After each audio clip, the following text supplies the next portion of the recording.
Students, देखिए last class में हम लोग कहाँ तक पढ़ चुके थे, यहाँ तक पढ़ चुके थे। अब आज कहाँ से पढ़ेंगे? आज पढ़ेंगे बायनोमियल नोमेनक्लेचर। ये क्या, ये सेकंड क्लास है आज का, ठीक है। और इसके पहले एक क्लास हो चुका है, अगर जो लोग उसको नहीं देखें पहले उसको देख लीजिए, फिर आगे उसको कंटिन्यू कीजिएगा। तो एक लेक्चर, फर्स्ट लेक्चर हो चुका है इसका। ये लुसेंट बुक है। कौन सा बुक है? लुसेंट बुक है, ठीक है। लुसेंट बुक से बायोलॉजी करवा रहे हैं। इसको कर लीजिए। सारा एग्जाम जितना भी एसएससी है, रेलवे, सब के लिए इंपॉर्टेंट है। लेकिन जितना ही वन डे एग्जाम होता है, बीपीएससी वगैरह, सब के लिए इंपॉर्टेंट है। हाँ, इसको सबको ध्यान से पढ़िएगा। देखिए अब इसके बाद क्या आ गया है? बायनोमियल नोमेनक्लेचर है। क्या है? बायनोमियल नोमेनक्लेचर आ गया। अब ये होता क्या है कि जितना भी स्पीसीज है सबका एक स्पेसिफिक नेम है। जैसे कि यहाँ कोई इंसान है, ह्यूमन है, उसको क्या बोलते हैं? ह्यूमन है। तो क्या हर जगह ह्यूमन ही बोलेंगे? नहीं बोलेंगे। उसका क्या ऐसा साइंटिफिक नेम होना चाहिए जो हर जगह सेम हो। अगर अमेरिका जाएँ तो वहाँ भी उसको सेम नाम से ही बोले, अगर साउथ अफ्रीका जाएँ तो वहाँ भी सेम नेम से बोले, ऑस्ट्रेलिया जाएँ तो वही नाम से जाना जाए। मतलब कि एक ऐसा नेमिंग सिस्टम होना चाहिए जो हर एक ऑर्गेनिज्म उसी नाम से उसको जानता है। इसलिए क्या आ गया? Binomial nomenclature. दूसरी बात, बाई मीन्स क्या होता है? जो बाई मीन्स इसका मतलब कितना? टू, मतलब इसमें दो वर्ड को मिल के होगा। ऐसा नहीं कि बायनोमियल नोमेनक्लेचर में कुछ भी उसका नाम रख दिए हैं, समझ गए। जो इंटरनेशनल नेमिंग होगा उसमें बस दो ही यूज होगा, समझ गए। जैसे ह्यूमंस का, मैन का क्या है? ह्यूमंस का क्या है? होमोसेपियंस, इसमें दो वर्ड है। कैट है क्या है? फेलिस डोमेस्टिका, दो वर्ड है। देखिए फ्रॉग का क्या है? राना टिग्रिना, दो नेम है। डॉग का क्या है? कैनिस फैमिलियरिस, मतलब दो वर्ड से ही मिलके बनेगा। इसलिए क्या है? बाइनोमियल नोमेनक्लेचर, मतलब कि दो वर्ड से मिलके ही नाम रहेगा, जो कन्वीनियंट हो समझने के लिए भी और याद करने के लिए भी। बहुत लंबा नाम रहेगा तो उसको क्या कर पाएंगे? याद कर पाएंगे हम लोग? नहीं कर पाएंगे। इसलिए दो वर्ड का यूज करके बनाया गया है इसमें। देखिए करा there was a need of uniform international naming of organism. क्या करा कि एक नीड पड़ा, जरूरत पड़ा, किस लिए? इंटरनेशनल नेमिंग के लिए, कि कहीं भी जाएं और उस स्पीसीज का उसका साइंटिफिक नेम लें तो लोग उसको समझ जाए कि हाँ इसके बारे में बात हो रहा है। करा in biology every organism is given to two proper names. देखिए दो नाम दिया गया, देखिए दो नाम है, two proper. First name is genus name, always started with capital letter. जो पहला जो जीनस नेम है क्या है? जो होमोसेपियंस में होमो क्या है? जीनस नेम है, और इसका जो फर्स्ट वर्ड है एच, हमेशा क्या होगा? कैपिटल लेटर से होगा। And second name is species. Second name क्या है? स्पीसीज है, स्टार्टेड विथ स्मॉल लेटर। तो स्पीसीज का जो सेपियंस में से कैसा है? स्मॉल से है। कैसा है? स्मॉल से है। और ये कैसा था? कैपिटल लेटर था। क्या था? कैपिटल लेटर था। तो स्टार्टिंग किससे होगा? कैपिटल लेटर से। और सेकेंड वर्ड का स्टार्टिंग कहाँ से होगा? स्मॉल लेटर से होगा।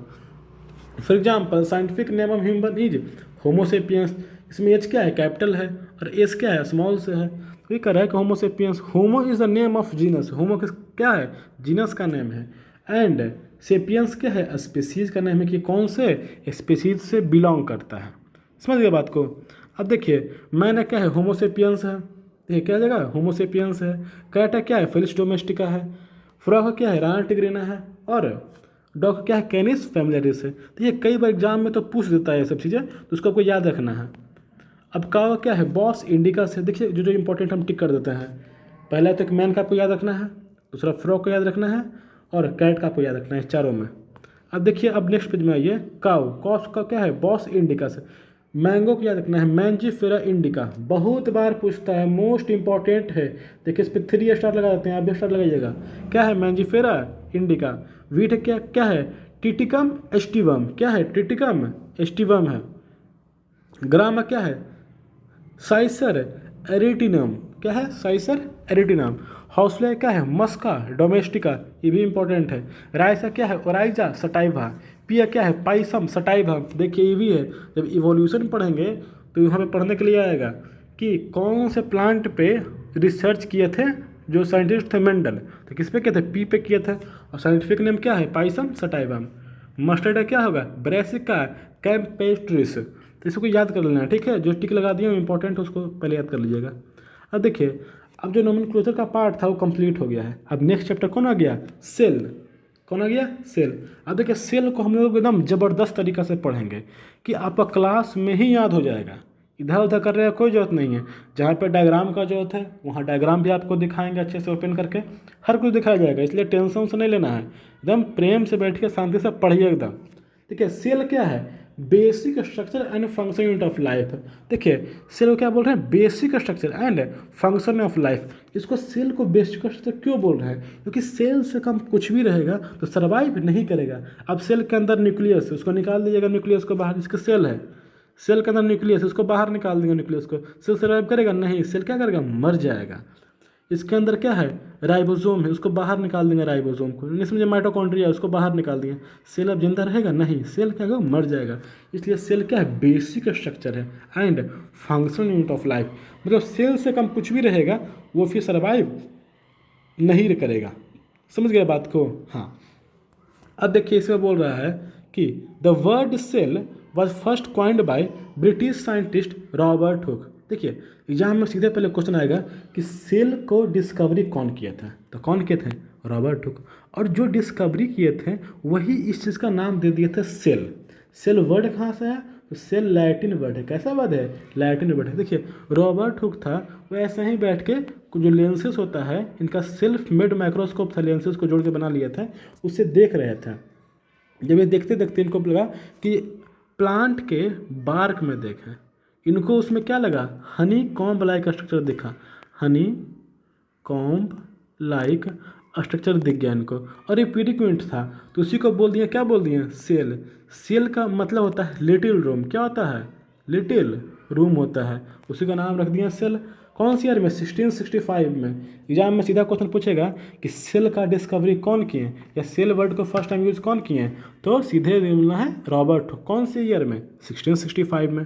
अब देखिए बोल रहा है the smallest cell is mycoplasma gallisepticum, मतलब कि स्मॉलेस्ट सेल कौन सा है, माइकोप्लाज्मा है। देखिए पूरा नाम नहीं भी याद रखिएगा तो कई बार एग्जाम में सिर्फ माइकोप्लाज्मा पूछता है, समझ गए बात को। याद रखना है कि स्मॉलेस्ट सेल क्या है, माइकोप्लाज्मा है। लार्जेस्ट सेल क्या है, लॉन्गेस्ट सेल, सबसे लंबा सेल क्या है, न्यूरॉन सेल है, जो हमारे बॉडी में क्या करता है, मैसेज को ट्रांसपोर्ट करने का कोशिश करता है। अब देखिए क्या बोल रहा है, बिगेस्ट सेल। बिगेस्ट सेल क्या हो जाएगा, एग ऑफ एन ऑस्ट्रिच, जो ऑस्ट्रिच होता है उसका एक क्या है, बिगेस्ट सेल है। अब देखिए बात हो रहा है सेल थ्योरी का। सेल थ्योरी को दिए कौन थे, सिल्डन एंड स्वान, दो साइंटिस्ट थे, वो सेल थ्योरी दिए थे। कौन सा, सिल्डन कौन सा ईयर था, 1838, और स्वान 1839 में दिए थे सेल थ्योरी। देखिए दोनों साइंटिस्ट मिलकर बताए थे। जो सिल्डन थे, देखिए होता है, जो सिल्डन थे ये वर्क कर रहे थे प्लांट पे, किस पे, प्लांट पे, और जो स्वान थे वो वर्क कर रहे थे, अपना काम कर रहे थे एनिमल पे। दोनों एक ही चीज़ देखें कि प्लांट हो चाहे एनिमल हो, किससे बना हुआ है, सेल से बना हुआ है, क्योंकि सेल ही क्या है, लिविंग ऑर्गेनिज्म का बेसिक यूनिट है। तो यही कहते हैं कि ऑल ऑर्गेनिज्म आर कंपोज्ड और कंप्राइज ऑफ सेल, मतलब जितना भी ऑर्गेनिज्म हो किससे बना हुआ है, सेल से बना हुआ है। वही कह रहा है कि all organism are composed of cell, जितना भी ऑर्गेनिज्म हो किससे बना हुआ है, सेल से बना हुआ है। Body of every organism is made up of cell, cell से बना हुआ है। Each cell arise from pre existing cell. देखिए इसके बाद फिर ये भी कहते हैं कि जो अराइज होता है, हर एक जो सेल होता है वो कहाँ आता है, प्री एग्जिस्टिंग सेल से आता है। तो समझिए ये कोई सेल है, सेल जब डिवाइड करेगा तभी तो एक नया सेल बनेगा। तो अब पूछ दिया कि ये सेल कहाँ से आ गया, ये सेल कहाँ से आया, अपने पुराने वाले सेल से आया। आपको पूछेगा ये सेल कहाँ से आया, तो इसके पास भी कोई और सेल होगा जो डिवाइड किया होगा, तो ये पुराने वाले सेल से ही आया है। मतलब कि जो भी सेल हमारे यूनिवर्स में है या फिर लिविंग ऑर्गेनिज्म में है वो एक पुराने वाले सेल से ही सेल डिवाइड करके आया है, समझ गए। तो वही कह रहा है कि all cell are from pre existing cell. तो ये वर्ड था, एक साइंटिस्ट थे रुडोल्फ विर्चॉ, वही दिए थे, सेल थ्योरी को एक्सपैंड किए थे रुडोल्फ विर्चॉ। तो वही ये वर्ड दिए थे ओमनिस सेलुला ई सेलुला, जिसका मतलब होता है all cell arise from pre existing cell, पर every organism start its life from single cell. अब कह रहा है कि जितना भी ऑर्गेनिज्म होता है अपना लाइफ कहाँ से स्टार्ट करता है, सिंगल सेल ऑर्गेनिज्म से स्टार्ट करता है। देखिए अभी कैसे करता है समझाते हैं आपको। अब कह रहा है कि ऑल ऑर्गेनिज्म स्टार्ट फ्रॉम, देखिए जैसे कि समझिए कोई ह्यूमन है, कौन है, ह्यूमन है, समझिए उसके पास क्या आ जाएगा, मेल गैमेट, और फिर क्या आएगा, एक और फीमेल में क्या होगा, फीमेल गैमेट। अब देखिए इसमें होता क्या है, सेक्सुअल रिप्रोडक्शन होगा और क्या बन जाएगा, जाइगोट बन जाएगा। अब जाइगोट कैसा है, सिंगल सेल, कैसा है, सिंगल सेल है। अब इसी में क्या होगा, सेल डिवीजन होगा, तभी तो एक नया ऑर्गेनिज्म आएगा।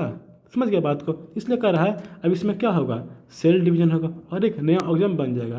तो ये कह रहा है कि जितना भी ऑर्गेनम है वो कहाँ से आ रहा है, सिंगल सेल से ही आ रहा है। हम लोग ही इतना कॉम्प्लेक्स ऑर्गेनम है, इतने मिलियंस ऑफ सेल है, लेकिन हम लोग आए कहाँ से हैं, एक सिंगल सेल जाइगोट से ही आए हैं। समझ गया बात को, वही कह रहा है, लायन है या कोई भी है, जाइगोट से, जाइगोट कैसा है, सिंगल सेल है। तो यही कह रहा है कि जितना भी ऑर्गेनम है वो क्या है, सिंगल सेल से आया है। अब देखिए सेल भी दो तरह का होता है, प्रोकैरियोटिक सेल और यूकैरियोटिक सेल। जो पुराना सेल है, जो प्रिमिटिव सेल है, उसे क्या कहते हैं, प्रोकैरियोटिक सेल बोलते हैं। और जो अभी एडवांस टाइप का सेल है उसको कौन सेल है, यूकैरियोटिक सेल है। अब देख कर है these are primitive cell having 3 basic structure of typical cell but lack nuclear membrane. कर रहा है कि इसके पास क्या है, 3 basic structure of typical cell. देखिए सेल का 3 बेसिक स्ट्रक्चर होता है, आपको बताते हैं, रुकिए पहले यहाँ पे इरेज कर लेते हैं, ये बताते हैं आपको। देखिए कोई भी सेल होगा उसमें 3 चीज़ मिलेगा। पहला तो बाहर की ओर सेल मेम्ब्रेन मिलेगा, उसके अंदर साइटोप्लाज्म मिल जाएगा और बीच में न्यूक्लियस मिल जाएगा, हर एक सेल में रहेगा। जो प्रोकैरियोटिक सेल होता है इसमें जो न्यूक्लियस है वो न्यूक्लियोइड का फॉर्म में है। किस फॉर्म में है, न्यूक्लियोइड फॉर्म में है। कह रहा है primitive cell having 3 basic structure, 3 basic structure है बट इसके पास न्यूक्लियर मेम्ब्रेन नहीं है। मतलब जो न्यूक्लियस है उसके ऊपर कोई भी इन्वेलप नहीं है। समझ गए बात को, तो न्यूक्लियर मेम्ब्रेन इसके पास नहीं है। Nuclear material is present in a region of cytoplasm called nucleoid. तो न्यूक्लियर मटेरियल क्या है, किस फॉर्म में है, न्यूक्लियोइड का फॉर्म में है। Other membrane bound organelle are absent such as mitochondria, ribosome, Golgi body ETC. कह रहा है कि उसके अलावा जो बाकी ऑर्गेनल्स होता है वो अपसेंट हो, जैसे कि माइटोकॉन्ड्रिया, राइबोसोम, गोल्जी बॉडी सब क्या है, ये सब अपसेंट है यहाँ पे। अब देखिए नेक्स्ट क्या है, वायरस। एग्जाम्पल क्या आएगा, वायरस, बैक्टीरिया, साइनोबैक्टीरिया और प्रोकैरियोट्स। मतलब जो वायरस होता है, बैक्टीरिया और साइनोबैक्टीरिया क्या है, ये सब क्या है, प्रोकैरियोट्स है। अब नेक्स्ट देखिए क्या आ गया, यूकैरियोटिक सेल। जैसे कि हम लोग के बॉडी में क्या सेल रहेगा, तो यूकैरियोटिक सेल रहेगा। हम लोग के न्यूक्लियस में क्या है, न्यूक्लियर मेम्ब्रेन मिलेगा। दीज आर कंप्लीट सेल, कैसा है, कंप्लीट सेल है, which contain membrane bound organelles, जिसके पास क्या रहेगा, मेम्ब्रेन बाउंड ऑर्गेनल्स रहेगा एंड न्यूक्लियस। बताइए प्रोकैरियोट में क्या था, न्यूक्लियोइड था, और हम लोग के पास क्या है, न्यूक्लियस है। Unicellular and multicellular plant and animal have eukaryotic cell. देखिए ऑर्गेनम चाहे यूनिसेलुलर हो चाहे मल्टीसेलुलर हो, प्लांट हो चाहे एनिमल हो, कैसा रहेगा, उसके अंदर यूकैरियोटिक सेल रहेगा। समझ गए इतना।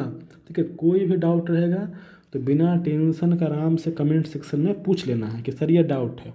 समझ गए बात को। और अगर सेशन आपका वीडियो अच्छा लगा तो लाइक भी कीजिए, सब्सक्राइब भी कीजिए, जिससे हमको और मोटिवेशन मिले ऐसे वीडियोस को आपके क्लास को आगे बनाने के लिए। देखिए जब ये सेशन को स्टार्ट किए हैं तो पहले तो बायो कंप्लीट करवा देंगे, उसके बाद केमिस्ट्री का पूरा क्लास चलेगा, पूरा लूसेंट का है, उसके बाद फिजिक्स का क्लास चलेगा। इसके बाद अगर आप एसएससी के स्टूडेंट हैं तो जिस पे भी आप चाहते हैं क्लास, इंग्लिश या रीजनिंग, तो आप बताइएगा, उस पर हम क्लास ले आएंगे। समझ गए बात को। तो आप कमेंट कीजिएगा तो फिर हम उस हिसाब से काम करेंगे।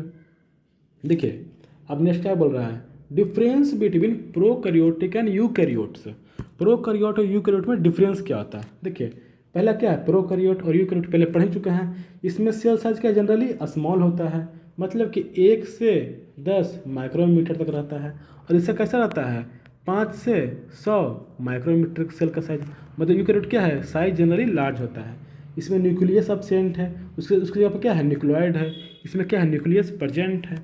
इसमें क्या है, इट कंटेन सिंगल क्रोमोजोम, इसके पास क्या सिंगल क्रोमोजोम है, और शेप कैसा है, सर्कुलर शेप है, इस तरीके से सर्कुलर शेप रहता है।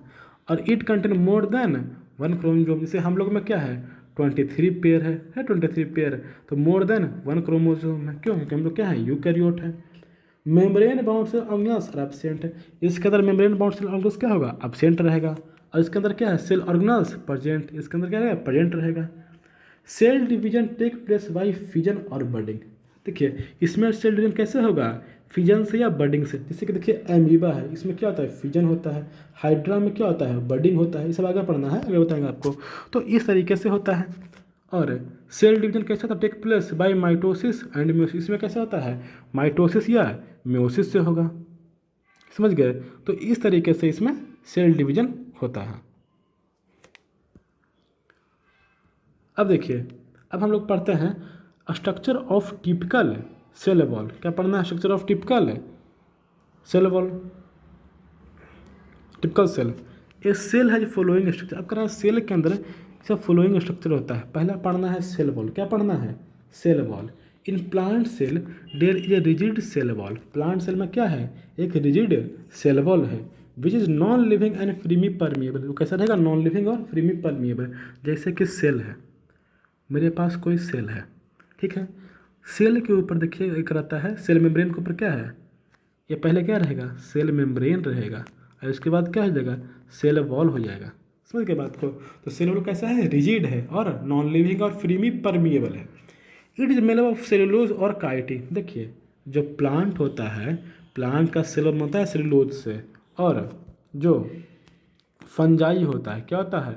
फंजाई होता है, उसका सेल वॉल किससे बना हुआ है? काइटिन से। यहाँ पे लिख देते हैं, देखिए आप भी लिख लीजिएगा अपने बुक में। फंजाई का सेल वॉल किससे बना हुआ है? काइटिन से बना हुआ रहता है। It provide shape to the cell. Cell को क्या प्रोवाइड कर रहा है ये? शेप और रिजिडिटी। देखिए रिजिडिटी मतलब होता है कड़ापन, हार्डनेस। तो सेल को ये हार्डनेस प्रोवाइड करता है कि लचीला नहीं रहे, फ्लेक्सिबल नहीं हो जाए बार बार, इसलिए ये प्रोवाइड करता है। हाँ, अब नेक्स्ट टॉपिक हम लोग पढ़ते हैं सेल मेम्ब्रेन। कौन सा पढ़ेंगे? सेल मेम्ब्रेन पढ़ेंगे। तो इसको एक बार अभी थोड़ा सा बड़ा कर लेते हैं। देखिए अभी क्या पढ़ेंगे? सेल मेम्ब्रेन पढ़ेंगे। क्या पढ़ेंगे? सेल मेम्ब्रेन पढ़ेंगे। देखिए इसके ऊपर सेल वॉल तो कंप्लीट हो गया था, अब क्या पढ़ रहे हैं हम लोग? सेल मेम्ब्रेन को पढ़ रहे हैं। देखिए it is also known as plasma membrane. देखिए एक इंसान का क्या दो नाम हो सकता है? तो हाँ, हो सकता है। तो सेल का जो कवरिंग है नॉर्मली एनिमल सेल का, जो ऊपर का कवरिंग है प्लाज्मा मेम्ब्रेन, इसी को हम क्या बोलते हैं? सेल मेम्ब्रेन भी कहते हैं। तो सेल मेम्ब्रेन को क्या क्या बोलेंगे? प्लाज्मा मेम्ब्रेन भी बोलेंगे। Which perform the outer covering of animal cell. जो एनिमल सेल के आउटर कवरिंग का काम करता है, क्योंकि जो सेल वॉल है वो हम लोग को प्लांट सेल में देखने के लिए मिलेगा। सेल वॉल कभी भी एनिमल सेल में नहीं होगा। एनिमल सेल का आउटर कवरिंग क्या रहेगा? सेल मेम्ब्रेन रहेगा। अब कह रहा है कि in plant cell it is found within the cell wall. और प्लांट सेल में क्या रहेगा? सेल वॉल के अंदर क्या रहेगा? सेल मेम्ब्रेन रहेगा। ये बाहर सेल वॉल है और उसके अंदर क्या है? सेल मेम्ब्रेन है। It is thin elastic living double layer. कैसा है? थीन है, इलास्टिक है और डबल लेयर है। Permeable membrane. यहाँ से बहुत सारी चीज़ें क्या है? परमिएबल हो जाएगा, लेकिन सब चीज़ परमिएबल नहीं रहेगा। जिसको बस सेल अलाउ करेगा वही बस उसी का परमिएबिलिटी रहेगा। It is made up of phospholipid molecules. देखिए ये फॉस्फोलिपिड बाइलेयर मॉलिक्यूल से बना हुआ होता है। इसमें प्रोटीन और लिपिड का जरूरत रहता है बनने का। फंक्शन, इसका फंक्शन क्या है? It regulate movement of molecules inside and outside the cell. ये सेल के अंदर या बाहर होने वाले मूवमेंट को कंट्रोल करता है। समझ गए बात को इतना? तो आज का क्लास इतना ही पे एंड करते हैं। नेक्स्ट क्लास में पढ़ेंगे प्रोटोप्लाज्म से आगे। इतना पहले पढ़िएगा, एक बार देख लीजिएगा वीडियो को अच्छे से, और पूरे अच्छे से अपना लुसेंट बुक को पढ़िएगा। और कुछ डाउट रहेगा तो कमेंट कर लीजिएगा। वीडियो अच्छा लगा तो लाइक और सब्सक्राइब कर दीजिएगा। Thank you.